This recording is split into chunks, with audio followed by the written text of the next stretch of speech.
I say, whoa now, there. It's your boy, the Toothless Wonder, coming back.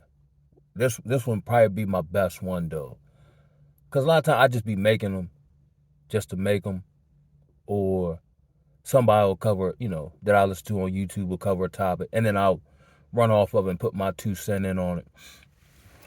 But I was actually upstairs marinating, cause normally I'm in the car or whatever, but it'd be daytime. But this one was so whatever. I was like, yo, I gotta put this one out there tonight. Not even for no views or nothing like that, just for me to process out loud this epiphany I've come to. Um, where do I begin? Hold on. So, personally, like, okay, I'll preface it by this, right? I'm actually on the precipice of like a new season in life, which is, that's what I fought for, newness, keep growing and evolving, so on and so forth. But before I hit this new season, um, I feel the need to not necessarily look back like Lot's wife, but to turn all the way around because ain't nothing behind me and reflect over the journey, not the desire to go back to that which I've moved past. So right for I guess I faced these various tests. I got, offered to come back to a job that I quit and quit on them again because like ethically, I just couldn't do it. Well, how you gonna pay your bill, Cap? That's what I'm asking myself. But he allowed me to work there long enough to stabilize. Well, I got back in school, and, what I mean? And then it kind of trained me like to be more faithful. You know what I'm saying? In him. Um. So, and just not trying to force like I'm trying to be productive, but ultimately he holds the keys to the breakthrough. So I was actually chilling more so this time. I'm still doing stuff, but I'm not scrambling and scraping, trying to make stuff happen or afraid everything gonna fall apart. My enemies, well, I don't really have no enemies, but I do have people who severely dislike me, and here's why: not because I've done anything to them. And I've noticed this throughout life, and then I'll preface into like the topic, right? Um, and now, mind you, I live with me, so I'm well aware of my faults, shortcomings, defects of character, my struggles. I ain't no egotistical guy. Never had been. And if I was, it was very short lived before life humbled me again. You know what I'm saying? Um, but it's the light that's in me. Like I really don't be having no ulterior motive. Like they just realize, like, and I got this from the brother Elijah, and I don't know how you pronounce his last name. Ammini, I think. He does a lot of Chosen Ones video, man. I've been listening to him like the past 2 days, getting it to me. You know what I'm saying? Not so much that I need to learn, 'cause I'm not against learning, but it's actually confirmation on the things I was perceiving at different intervals as I reflect back on this season of the journey. So he was talking about how, the light attracts, and it's warm, and people feel safe around you, as they should.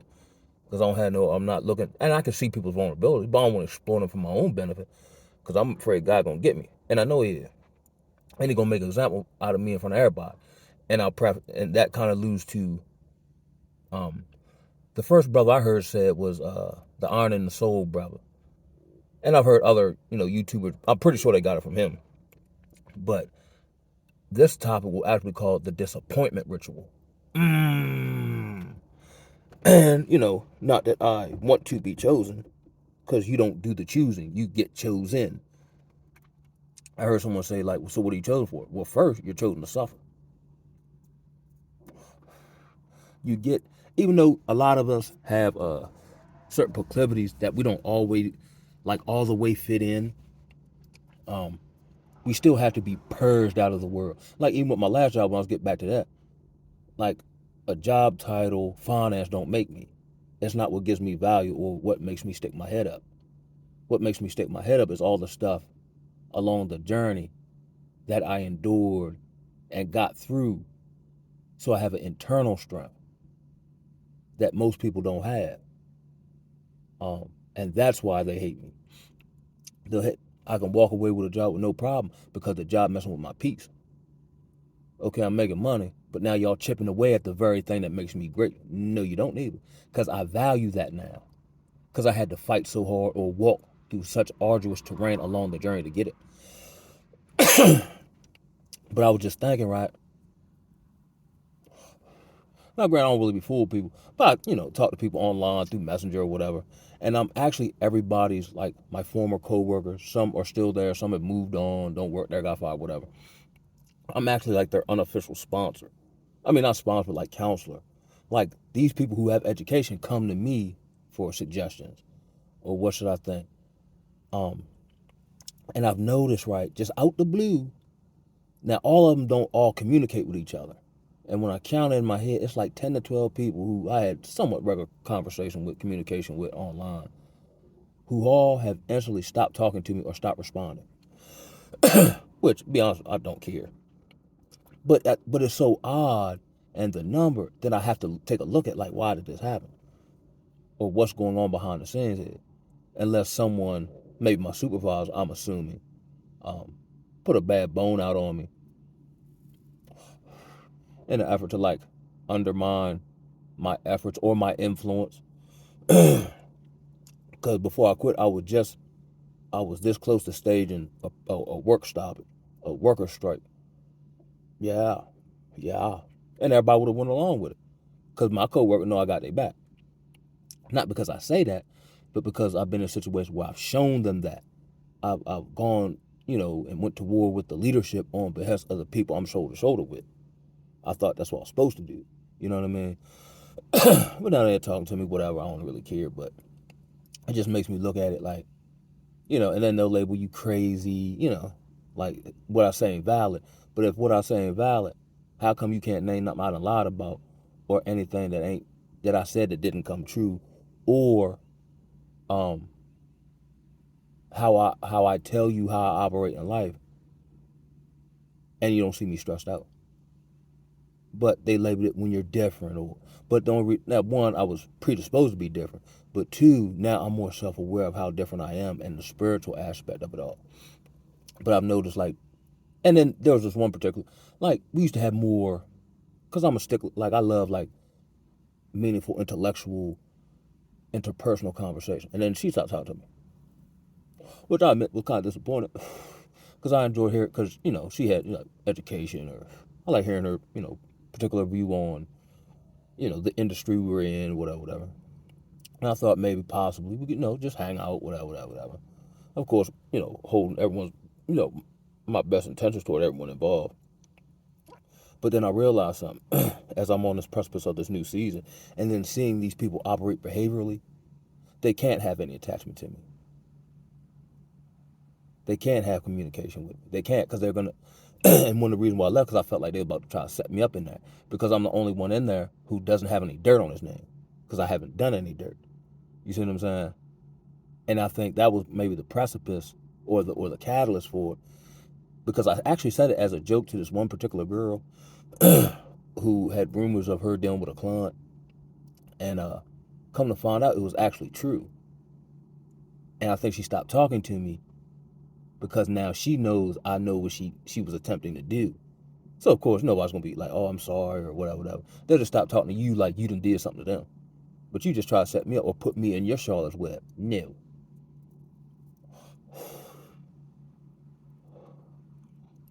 So it's not really like saddening. It's just like in the previous season of life. Like, I just had this epiphany, right?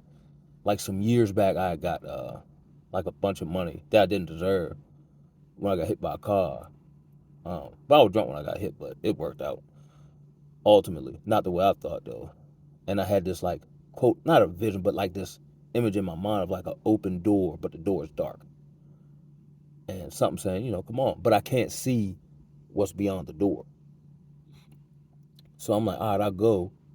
But can these people, can these things, can these, whatever I'm holding on to, can they come with me? And the voice like, nah, just you. And out of misplaced loyalty, I said, I'd rather suffer with the things I love than go, because that was just like, you know, a vision I had, like when I was younger, like, when I read about like the Black Panther, like togetherness and unity, things of that nature. So, so I said, nah, I ain't going. So I believe the Most High pushed the door so far back I couldn't see the door. And as time lapsed, I forgot all about the door. But the same people who I refused, who I didn't, who, who excuse me, the same people that I chose to stay with end up crossing me. To the point where I was, people were in financial issues, of course. And I was real codependent at the time because my shoulder had just passed, and then I just had near-death experience and getting hauled in court by another female. And I knew these people didn't necessarily have my best interests at heart. But if I get so drunk, I'm all, just not doing right, I'm pretty confident, they'll come get me or take me home or whatever the case may be. I saved people from being homeless and then ultimately found myself homeless.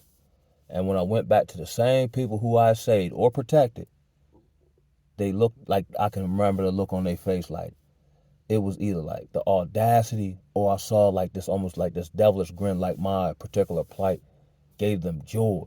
And you know how dumb I felt. Again, that was humiliation. But the disappointment of now seeing what I already knew, I just refused at the time to really let the depth of it sink in. Cause I was dealing with so much at the time, I ain't want to deal with nothing else. I was homeless for a while, years of isolation, years of lack of support, years of, like, I've done some of the realest stuff people have ever seen. But then I'll be thinking, like, my phone was, so I'm like, yo, I don't cross nobody's mind, yo. Like, does anybody ever think, like, anybody just pick the phone, hey, Cal, what's up, baby? You know what I mean? I just call, see how you doing. I ain't want nothing, man. I just, whoop, whoop, whoop. You know what I mean? Just something like that never happened. And I'm like, yo, you would think I was a dope fiend. No disrespect to anybody with that issue. But just, you would think I was a grimy, cutthroat, can't be trusted dude. I had my issue, but everybody know I'm going to keep it real with you. And the hurt and the disappointment, and then being isolated and the weight of all my bad decisions hitting me all at once, and then having to do things like work or, whatever situation I'm in to better my life, to move past it. And things were getting blocked. Or this is where I go into like the whole disappointment thing. Or after a while, of doing whatever, then I get this glimmer of hope. Oh, in this point in time, I can be in this position, or this looks promising. When this works out, I'll be able to do this. And for years, when that would happen, it would fall apart mysteriously. And I used to get all upset about it. But now I'm like, and now, bring it forward to this, as far as like the people who I, built a personal rapport with. It's almost like the guy who's been in war so long, like it doesn't bother him the fact that people are shooting at him. This is just what comes with the territory. So there's no emotion in it. You almost kind of detach to a degree to keep the mission at the forefront of your mind. And now I was having the imagination, right, of I walked this journey after the door got pushed so far back. And the initial journey is, if we're just looking at like a landscape, land or whatever, I'm going up hills. It's uneven. It's a lot of brush. So, every step is very arduous. Rain, no shelter, da da da. Not realizing that as I'm walking, I'm actually getting stronger. I'm actually becoming, by default, for survival, I'm actually becoming more resourceful. I'm becoming more instinctual. So now I'm able to operate outside of my own frustration about what I want to see happen. I'm actually able to gracefully operate in a terrain that shouldn't warrant that type of stoicism or behavior. So then, for whoever was around, again, no support, or now I got my own mind because I've been disappointed by people so much. Like they'll like kind of shun me because they say I got my own mind, or whatever they say. Like I'm not going for anything. You know what I mean? And then like I walked this terrain for so long, like I've adapted to the environment. So now I just accept that this is what it is for the rest of my life. And I'm cool with it. Because if you, walk uphill for so long, it just becomes natural to you. You're no longer walking uphill. I'm just walking uphill. Um, but then, as I went through the journey, didn't relapse, took some calculated risks, you know, tried to surrender my life and my decision making over to the Most High. Um, After an extended period, I got, a few breakthroughs. So when the breakthroughs came, I was able to do things I had planned. It just didn't come the way I thought. But because of the journey I walked, now I'm better able to handle it. I'm more frugal. I'm like, okay, yeah, now I'm growing great. So now I don't run back to the same people that hurt me to like show off or whatever. Then I walked that journey for a period of time. So now that I'm kind of on level ground, because I've been walking uphill for so long, I move faster than everybody else without seeming like I'm rushing. Um, I can actually appreciate it more so than people who've been in it because, they're kind of used to it. This is new to me. So I'm more appreciative, more gratitude, which then creates a further separation as far as just me operating different in the particular landscape. So then you walk the journey, whatever. And then you get to a point where I got to a point where, okay, I quit because I got tested with like selling out or going along to get along, which I'm not going to do, which I don't have no problem doing because I've been walking uphill for so long. So I'm not scared to walk uphill. I know I can. But what I can't do is bow down to y'all. I was made in the battlefield. So actually, comfortability makes me uncomfortable. I'm getting too comfortable, or y'all getting too comfortable around me, so I'm gone. Whatever that takes place. So now I'm at the precipice, without getting a whole bunch of detail, of like a new clearing, right? Where it's almost like a wide open field, and it's beautiful. But then as I just, take in the expanse of the land, now I see the door again. But this time it's different. The first time it was just like if you could imagine a door, an open door, but it's dark, it's open, but it's dark. You can't see what's on the other side. But it's just like a open door and just sitting in the middle, like if you've seen a door in the middle of the road. This time now I see the door, but it's attached to a house. And I'm like, wow. The same door I forgot about. Here it is. Again, I won't make the same mistake this time. So when I said the first time about me looking back and saying, can these things go with me? I don't look back this time. I walk all the way up to the door. But this time, the door is connected to a house, and it's a big house. But the door is shut, which means I have to wait for someone to open it. And I'm cool with waiting because I've been waiting. The patience has produced, these various things that I actually use to get through the journey to get to this point. So I ain't got no problem waiting. I can see it now. It's here. So instead of like looking over my shoulder, I don't have to do that because there's nothing there. There's nothing to look at. You see what I'm saying? Like going back to the people who like all of a sudden just stopped talking to me. They aren't meant to be connected to this part. Now, in my mind, like, would it be nice to carry people along? Or, because, I guess there's something to be said for like wanting to, have people to celebrate your victories with or whatever. But in this spiritual climate we find ourselves in, unless they're of like mind or walk a similar path, they're not going to understand. And they'll come to despise you. And it'll make them feel good if they can sabotage to some degree. So all them talking to me wasn't anything I did. I think it was actually the Most High doing it. And he might have allowed some whatever to spread unbeknownst to myself. Because now I've gotten to this particular stage in the journey.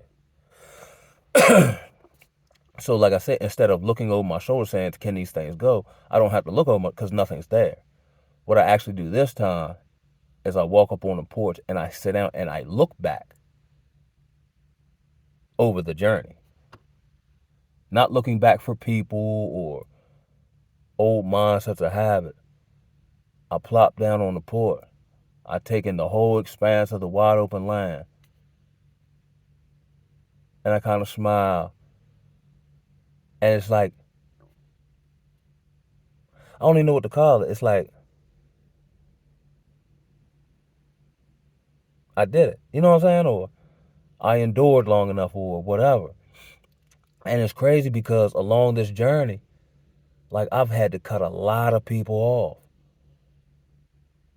Discerning things spiritually. You see what I'm saying? And these same people that I cut off, they're all doing horrible. And I don't necessarily mean financially. I mean spiritually, mentally, emotionally. They're still stuck in the past. They still won't take any personal responsibility for their actions. They're still playing the blame game. So much so that as I've walked this journey, when I see them, from memory, they look familiar. But spiritually, they're strangers to me. And that's kind of like a weird thing in my mind. Like this person resembles someone from my memory. But spiritually, I have no clue who they are, and I don't want you around me. And I never wanted to be one of them who just leave people behind, or I feel like I'm doing so great, you can't hang with me, or anything like that. So it's very bittersweet. But I had had this epiphany that I'm going to have to start having mental funerals for people who are still alive. Because as I continue to grow and evolve, based on walking the journey and how the environment has produced what's necessary for my survival for the next leg of the journey, these individuals haven't done that. So now they're kind of unfamiliar to me. And it's kind of bittersweet. You know, I wish things could have been different. But trust me, I know if the shoe was on the other foot, ain't nobody come drag me along because they view me as competition. You know what I'm saying? For whatever reason. I get it, but it's almost like I'm just taking everything in, the good, the bad. You know, I had a female who I was dealing with who just relapsed out of nowhere. And I thought, she wanted to be led. She wanted to, assist. She was feminine. And then she just relapsed out of nowhere. She wasn't meant to go. But I think my higher power or the creator used her to help lead me out of a situation that I had capped in. You know what I mean?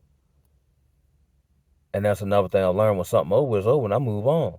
Even if I don't know what I'm moving on to, as long as I keep moving, I'll move into it, if that make any sense. So now, as it currently stands, I'm just sitting on the porch. And I'm just, reflecting, taking in, what I've learned, how I've grown, things I could have improved in. But technically, I only beat myself up with that because I can't know what to do if I've never experienced it. You see what I'm saying? But obviously, if I got to this point, it's almost like, in a video game where you pass a board.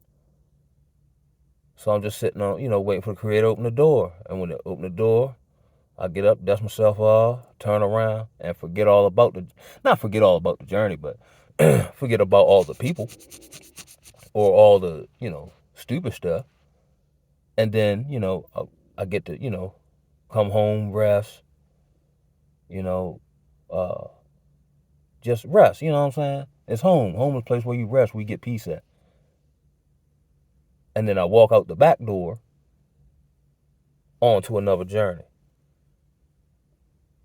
But my whole thing about it was just the disappointment ritual that I've seen having to have to go through throughout life. And we all go through disappointment. But mine seems to be a bit more pronounced because mine be like, okay, with my shorty that passed away, I thought this was the one. I thought this will actually bring about and actually I was in a new season at that time. I was making more money I ever made. You know what I'm saying? I met her not too long after my daughter mother tried to fade me. You know what I'm saying? So I'm like, yo, I'm in a new season. Like I'm different, so she actually I don't have to overly explain myself. Then ultimately she, took sick from cancer and she ultimately passed away. And I was crushed because I'm like, I thought this was the one. I thought this is the person I could build a family with. You see what I'm saying? This wasn't just like me just being out here, just meet someone and then just hopefully wishing or ignorantly, you know what I'm saying? Or being blissfully ignorant. Like, I thought this was the one. Like, damn. Back in school, you know what I'm saying? I had a homeboy. Me and him, we met one day and we instantly clicked. Maybe 2 years later, I think our freshman year in high school, he was getting high. He didn't tell me. And he got into an accident and he was the only one that died. And that was my best friend.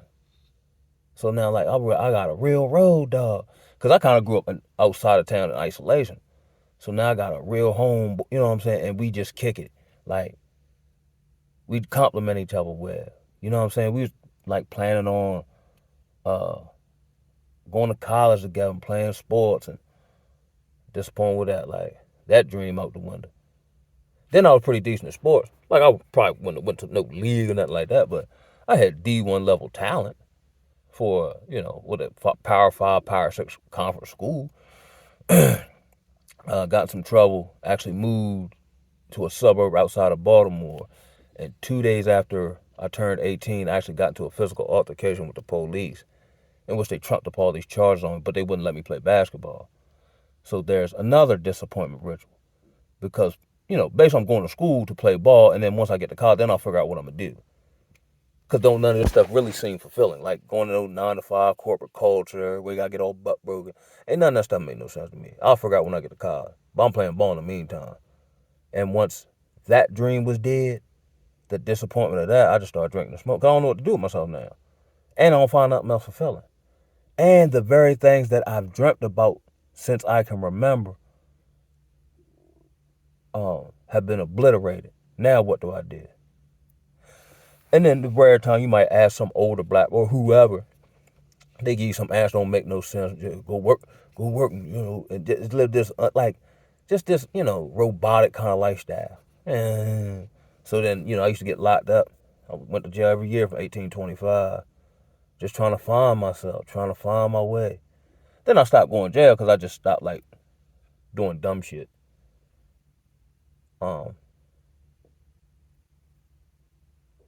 But it still wasn't enough. Like in this particular house that I'm about to enter, in the house is where I find purpose. And I don't care what it is, whatever I'm designed on earth to do. But I had to go through so many disappointments. You know what I mean? Like when I broke my neck, like the way people switched up on me. And you know what I'm saying? Now I understand when they say you like, because a lot of stuff people do don't like misery love company. If I'm miserable, I don't want to make you miserable. I want to go around you and we're going to get tripping so I can forget about how miserable I am. I don't want to bring you down. But a lot of things just don't apply to me. Or like kicking somebody when they down. They already down, what I'm kicking them for? If anything, like, let's say I don't like him, I still ain't going to stomp on him. Like, man, he on the ground. I'm done with the shit. You know what I mean? I'm going about my business. But the people who attempted to kick me when I was down, and these are people who I had helped, or I've been supportive of and there for. I remember one time, I actually had a partner. This was during the Freddie Gray rides. And he was a white dude. And he actually swung on me, but he missed. And I'm so drunk, I'm like, yo, this motherfucker swung on me, yo. And then he was saying some old shit about, you said something like, I don't know, I don't think I did. I think my particular take on the situation scared her. So of course, they, act like it's you and then, tell some old wild story. So we actually kind of like, well, he's wrestling. But mind you, I still got love for him, so I ain't really trying. And I'm super drunk. So I ain't really trying to dust him, even though he just swung on me and missed. So I kind of like swept him and threw him on the ground. And I caught back like, yo, cuz I don't know what's going on, bro, but I'm going to let you up though. And your son out here, you know what I'm saying? And the son kind of looked up to me, whatever. I'm like, man, I'm done with the shit. But here's the crazy part. I was so disappointed by that. Like, yo, I can't believe this motherfucker swung. And that's my motherfucking, you know what I'm saying? I actually went to the bar and beat somebody up. You know what I mean? Like, I just been through so much, just like in treatment. The first 2 treatment centers I was at closed up. And they left us for dead and cut their phones off. And I'm like in Baltimore City. I don't know nobody here. So now when I finally trying to get it together, this what happened? I was living in Baltimore off and on for 7 years. And I could never get a job.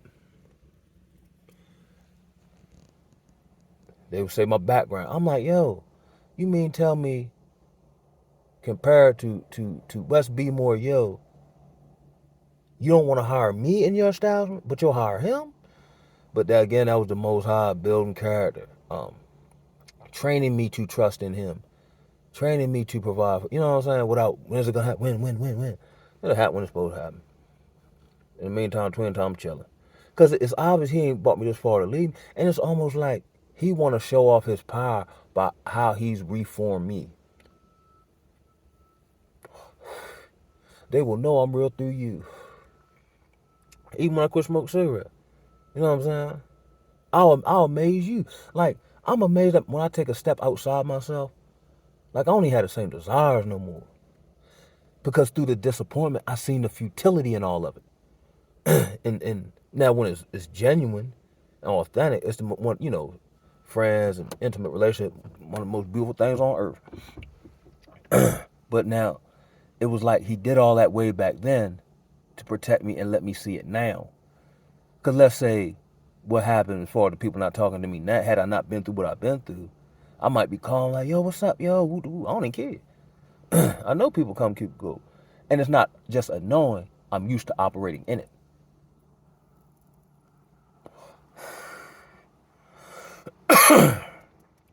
You know what I'm saying? Like, when my shawty passed away, like, of course I was, but it was the discipline. Like, I thought I had it. I thought I could use this to live a totally different lifestyle. Because one of my things is I want to put so much distance between my past, I don't even remember. But it's like, nope. It's still the same reality. But eventually it'll break, and I'm at this point. But it's a double-edged sword. Well, yeah, I guess. It's a double-edged sword. The sword being... And I don't really have to take anything I've learned from this last season. Because I've already learned it. It was just me, like, on-the-job training.